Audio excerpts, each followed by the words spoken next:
Is it possible to perceive the flow of light through space, and how this flow is transformed by the matter with which it interacts?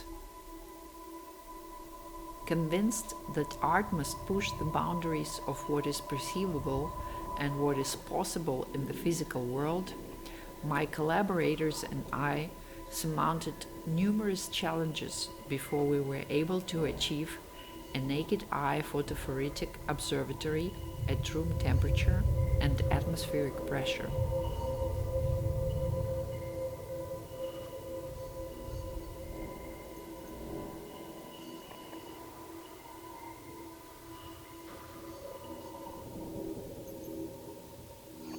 In contradistinction to optical tweezers, photophoretic levitation is actuated by gas molecules bouncing off the surface of light-absorbing particles.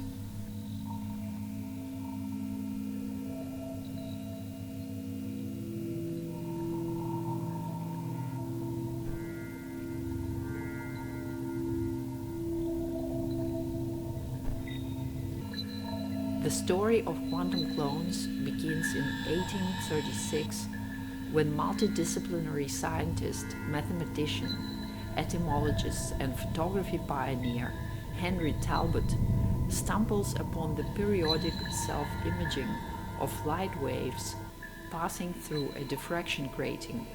With the magnifying glass, he observes the interference pattern going into and out of focus at periodically spaced distances from the grating. Along the way, the pattern iteratively reconfigures itself.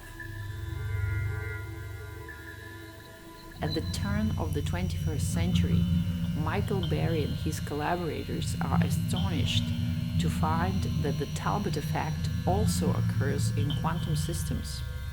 When a photon passes through one or more narrow slits, it first spreads out and then, as Berry explains, something extraordinary happens. The wave packet contracts and returns from the dead, reconstructing its initial form. While cyclically expanding and contracting, the photon elaborately weaves what is known as a quantum carpet.